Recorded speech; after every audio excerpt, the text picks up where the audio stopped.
শুভ অপরাহ্ন সকলকে। স্বাস্থ্য বিষয়ক পরামর্শ নিয়ে আপনাদের সাথে আছি আমি ডাক্তার রোকসানা আফরোজ। আমি একজন ইউরোলজিস্ট। আজকে যে বিষয়টি নিয়ে আলোচনা করব সেটি হলো কিডনির সিস্ট। কিডনি বিষয়টির সঙ্গে আমরা মোটামুটি সকলেই সংবেদনশীল। যখনই কিডনিতে কোনো কিছু হয়েছে বা কোনো কিছু পাওয়া গিয়েছে শোনা যায়, সঙ্গে সঙ্গে রোগী তো দুশ্চিন্তাগ্রস্ত হনই, চারপাশের যে আত্মীয় স্বজন বা পরিবারের সদস্যরা আছেন সকলেই খুব আতঙ্কিত হয়ে যান। যেহেতু আজকাল আলট্রাসোনোগ্রাম মোটামুটি সব জায়গায় অ্যাভেইলেবল, যে কারণে অন্য কোনো রোগের কারণে যখনই রোগীরা একটি আলট্রাসোনোগ্রাম করতে যান ওনারা দেখেন যে কিডনিতে সিস্ট আছে।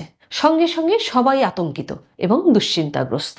আপনাদেরকে এটি বলে আশ্বস্ত করতে চাই যে কিডনির বেশিরভাগ সিস্টই কিন্তু সিম্পল সিস্ট, এবং এই সিম্পল সিস্টের তেমন কোনো চিকিৎসার প্রয়োজন পড়ে না, কারণ এটি সাধারণত কোনো ক্ষতি করে না, এটি খুব বড় না হলে কোনো উপসর্গ তৈরি করে না।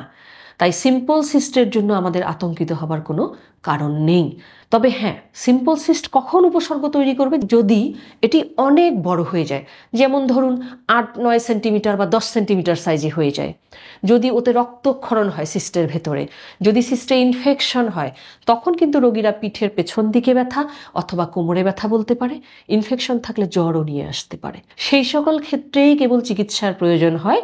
চিকিৎসা হলো অপারেশন করে সিস্টটাকে আমরা ডিকর্টিকেশন বলি, সেটি করে দেয়া হয়, যেটি আজকাল পেট কাটবার প্রয়োজন পড়ে না।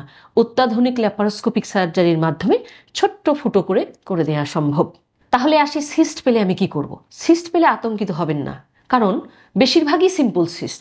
কিন্তু আদৌ সিস্ট কোন ক্যাটাগরি এটি বুঝবার জন্য ইউরোলজিস্টের পরামর্শ অবশ্যই গ্রহণ করতে হবে।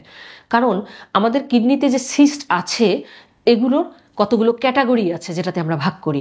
যখন একজন ইউরোলজিস্টের কাছে আপনি যাবেন, আপনার কিডনি ফাংশন যদি ভালো থাকে, উনি আপনাকে একটি কন্ট্রাস্ট সিটি স্ক্যান করতে দিবেন, যেটি করে আমরা সিস্টকে ক্যাটাগরাইজ করতে পারি।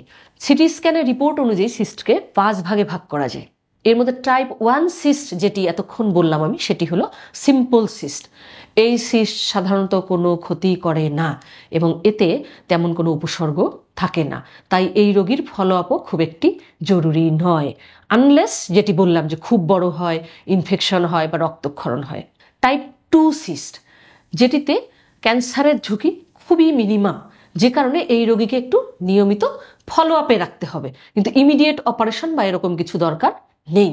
এরপর আসি টাইপ 2F যে ক্যাটাগরি, সেই ক্যাটাগরিতে ক্যান্সারের ঝুঁকি 3 থেকে 10%, তাই অবশ্যই এই রোগীকে নিয়মিত ফলো আপে রাখতে হবে, কারণ যেহেতু ক্যান্সারের ঝুঁকি আছে। এরপর আসি টাইপ 3 ক্যাটাগরি সিস্ট। এই সিস্টে কিন্তু ক্যান্সারের ঝুঁকি 50%, এ কারণে এই সিস্টে অপেক্ষা করা যাবে না, অপারেশন করে ফেলতে হবে। এরপর আসি টাইপ 4 সিস্ট। টাইপ 4 যে ক্যাটাগরি আছে, এই টাইপ 4-এর ক্ষেত্রে ক্যান্সারের ঝুঁকি কিন্তু শতকরা 75 থেকে 90-95 ভাগ, তাই এই সিস্টের ক্ষেত্রে আমরা অপেক্ষা করব না, সঙ্গে সঙ্গেই অপারেশন করে ফেলতে হবে। তাই সিস্ট হলে আতঙ্ক নয়, আগে আমরা ক্যাটাগরাইজ করি কোন ক্যাটাগরি, ওই অনুযায়ী হবে আপনার চিকিৎসা। তাই ভয়ভীতি নয়, সব সিস্ট ক্ষতিকর নয়। আশা করি পরামর্শগুলো আপনাদের কাজে আসবে। ধন্যবাদ।